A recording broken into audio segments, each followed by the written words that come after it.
Вот тоже еще одна больная птичка. У нее, походу, нарушение координации. То есть она такими зигзагообразными спускается с веточек на окно и плохо ходит, ее заносит.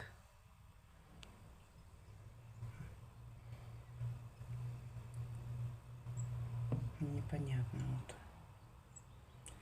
Вот такие летуны тут у меня собираются